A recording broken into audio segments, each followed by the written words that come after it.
I love cake. Cake. Oh, the video's starting! Time to show 'em who's in charge. Call me a shooting star.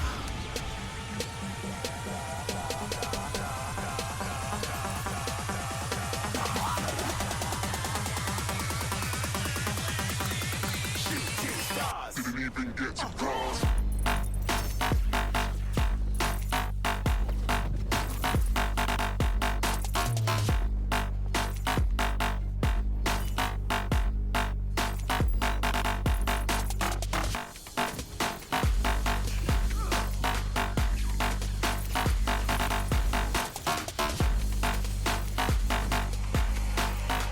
I said I'm moving too far. Get to class.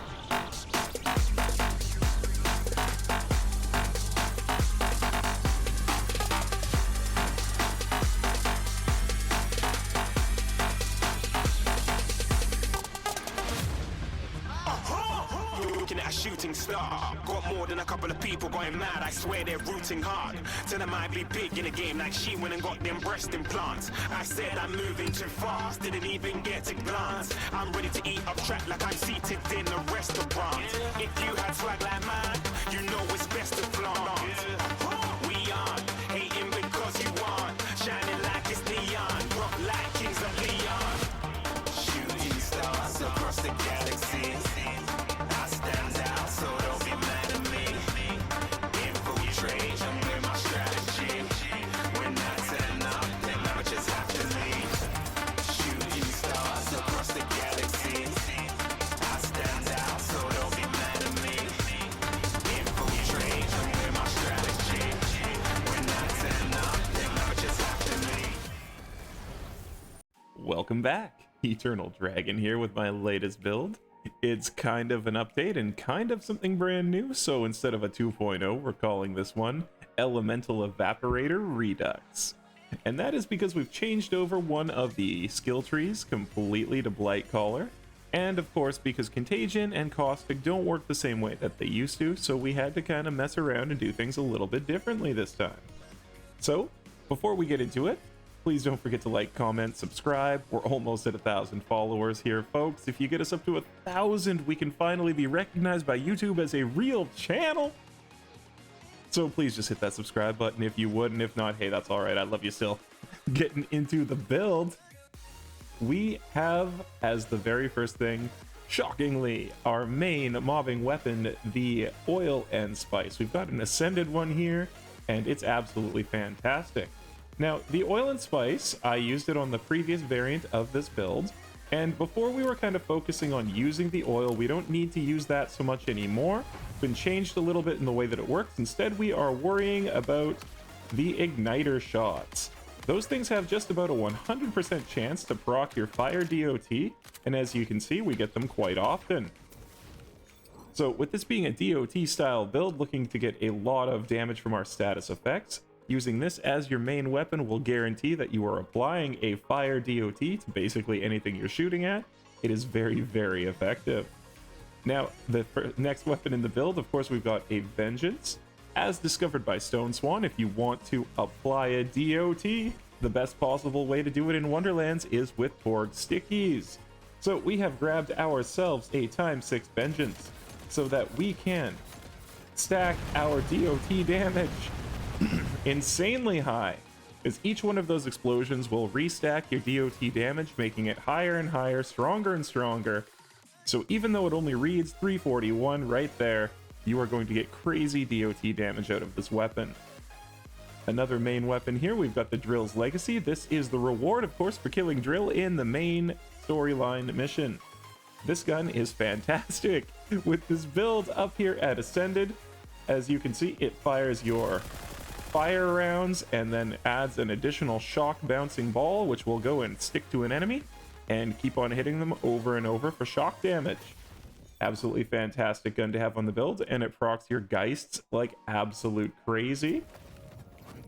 Over here, just the amount of shots that you can shoot with this and the amount of crits that you can hit, you get Geists all over the place. Next, we have the Head Cannon. This is a mission reward over in Also Ghoul if you do Armageddon Distracted. And this gun is a really fun one. Again, you can get some cool geists out of it, but the reason that we're taking it is when you hit a crit with this, you will actually get an explosion. And that explosion, if it procs a geist, can be for like 5, 6, 7 million damage just in one shot. Sorry, my controller's being a little bit wonky today. There we go. So those are the guns, and for our main weapon in our melee slot, we of course have the Salt and Battery. This is coming on back from the original version of the build as well. And we've got it with Echo now instead of Caustic, so that as soon as you apply a little bit of DOT damage, you can run up, you can do a huge swing, apply your Echo hit, which will trigger your DOT, which if you are in From the Shadows will basically always guarantee the knife, the knife cyclone that you also get from the Salt and Battery, which will keep on applying area and DOT damage for you. Crazy, crazy good damage here. For the two rings, we have Daemon Blight rings. They are from PLC 4, upping the status effect damage by 22.7% each. And they can't get damage on the bottom rolls, but they do get status effect chance and duration. So over time, you might be able to find some slightly better ones that would work here, or ascended ones, but hey, these ones are great right now. And for our shield, the Ancient Deity, this is adding 10% dark magic. We are doing a lot of dark magic damage, and we are also focusing over here on Worst Curse to up our spell damage, because we are also using a dark magic spell. So with all of those together, this is a fantastic shield to use for the build, and you don't have to break it for more damage. You can just have it ready to go. It's a Mosquito's Mantle. And, you know, until they nerf it, this is going to pretty much be the top tier choice for any build. So as well as other armors that I do have on the build that are just fantastic, we're going to be running the Mosquito's Mantle, folks. There's just nothing for it. So the Mosquito's Mantle, if you do not know, it gives you a 30% critical hit chance to apply a crossbolt to the target. Sorry, that's like, you know, when you hit a critical hit, you have a 30% chance. We hit a lot of critical hits with this build. So those are being applied all the time. That crossbolt goes all the way through your damage formula again and results in insane extra damage. And on top of it, we have spell cooldown rate for each crossbolt stuck into a target, so our spell's going to be coming back even faster. Over here, we have a Pestilent Overflowing Blood Bag. It's got all damage dealt and status effect damage on it with Blight Collar damage and dark magic damage. So we are going to be boosting up absolutely everything that we are doing with the build.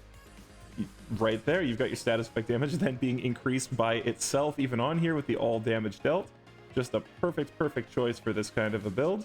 Now, it doesn't have to be an overflowing blood bag. We're really more so looking at those rolls and those skills. If you got something else that's a little bit better for the build, it would totally work. Do not feel like you are pigeonholed into using a blood bag. And our spell is the Time Skip. This spell is very often overlooked, but it's actually a very good spell. It will home in on enemies after you drop these little shots in the air and go and do some serious damage for you, especially because we are a DOT build. You will see that this actually has 2 times the card damage as a DOT with a 55% chance to proc. And with how many times you actually shoot the spell, hold on 1 second, we'll just let it count down again. 1, 2, 3, 4, 5. You get 5 chances at 55% to proc your dark magic DOT. This spell is just great. It can hit a few different enemies at a time while mobbing. It can just crank on into a boss, and it's fantastic for proccing your first Spirit Swarm, as it has very high damage just to start out with. So if you hit that DOT and you spawn your Spirit Swarm, you will be very happy with the results. And weirdly, it can spawn a Cryo Spirit Swarm as well. Sometimes it's dark magic, sometimes it's cryo. You figure that one out. I got no idea on that. So for the overall enchantments, we are making sure that we have all damage 15 and all damage 20. But then on the shield, we're going for status effect damage 20 and time increase on action skill start. So our status effects are getting an even bigger boost. And each of the weapons kind of just something that works with it. Fire damage boost here for when you're in From the Shadows. Dark magic damage for when you're in From the Shadows. This is elemental boost on spell cast, so you can just keep on casting your time skip running around mobbing with this like crazy, or on spellcast here. That will increase the damage of your Geists even further with the ability damage boost 30%. So, you know, you shoot your time skip, you shoot a crit with the pistol. Insane overpowered Geist shot. Now, moving over into the skills, we are using From the Shadows as our main action skill. You can use some other stuff if you want to, but this is really everything that we're focusing on for the build. We are going 3 out of 3 into haste to move nice and quickly. 5 out of 5 potent poisons for that bonus status effect damage and extra duration. 3 out of 3 here in exploit the weakness every time you put a different status effect onto an enemy. 6% more overall damage. That does in fact even apply to the DOTs that we are applying. Over here, Swift Death, we're going 4 out of 5. We would put one more in here, but we wanted to get 3 out of 3 in Contagion so that we are up to 6 out of 3 Contagion with our fantastic 3 out of 3 Contagion armor here that has spell damage and area damage and ability crit chance on it. I can't believe I got this thing to drop. It is just way too good. So 6 out of 3. Now, Contagion here, it isn't as good as it used to be, but when you're mobbing especially, you will find that this is just fantastic. You know, you hit one person with a huge DOT, it very quickly spreads to everything around, and they all die. You will notice it, you will appreciate it, and you know, you feel like, oh, it's not as good as it used to be. Well, 2 to 3 million damage to a mob, bye-bye. Over here on this side, we are going 3 out of 5 in Virulence, so that we are now pretty much at a 100% chance to apply our DOT no matter what we're doing. 5 out of 5 the Geist in the Shell, because the Geists are overpowered and I love them. Boosting up the poison damage so that the Geists do even more damage, and then 5 out of 5 in Flawless Edge, because it's very easy to actually keep your shield up with this build due to the amount of damage that you deal and the way that you can move around. 3 out of 3 over here in Worst Curse, so that our spell and ability, ding ding ding, do even more damage. And of course, our time skip doing tons and tons of damage is very, very good for our DOTs in general, so that our DOT gets even bigger. Then down here, Toxicity. Whenever we hit for a poison status effect, you will see that we also get increased critical hit damage, companion damage, and action skill cooldown. So this is a companion. So this spell, this skill is very critical. It's fantastic, and it really brings your damage up by quite a lot. So you want to put 3 out of 3 here. We put 1 out of 1, that's the max you can do right now, into Restore the Veil. And that is going to be every time we're dealing dark magic damage, which is pretty much at all times, we are filling our shields back up. Now, I don't have the highest dark magic efficiency available right now on the gear that we have, but there are a few pieces of gear that you can swap out to if you want to increase your dark magic efficiency just a little bit more, get those shields boosted up a little bit more on the build. I even found this one crazy ring, 33% dark magic efficiency on just one ring. So if you want to be doing a little bit more booping with the Assault and Battery weapon, just running up and like giving them boop, this might not be a bad choice to swap over to if you're just focusing on melee. And then of course at the bottom we are taking Spirit Swarm, applying a status effect. That is something we're doing at all times. We create our Spirit Swarm companion, and whenever we do status effect damage, it basically keeps switching over to whatever is the strongest DOT that we have done most recently, and that will refresh the life on the Spirit Swarm. It will keep it up. So you can basically have 100% uptime with your Spirit Swarm with this build as well. You will find that unless you don't have enemies to kill, this guy's hanging around. Over here on our hero points, we've gone 48 out of 48 up here for our critical hit damage in strength, and 37 out of 37 for status damage. Now, we did take the archetype pick so that we can have the maximum amount of critical hit damage. And I put a few points here into critical hit chance, and a few points here for the action skill cooldown rate. Want to get From the Shadows back even faster. Finally, our myth rank. We are at 878.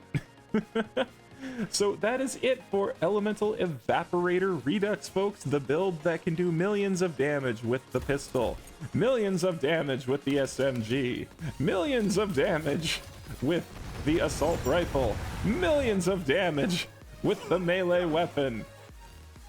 It's just a crazy awesome fun build. I hope you have tons and tons of fun with it.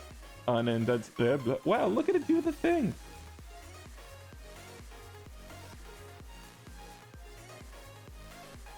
I might need a new controller soon, folks. Until the next time, happy gaming.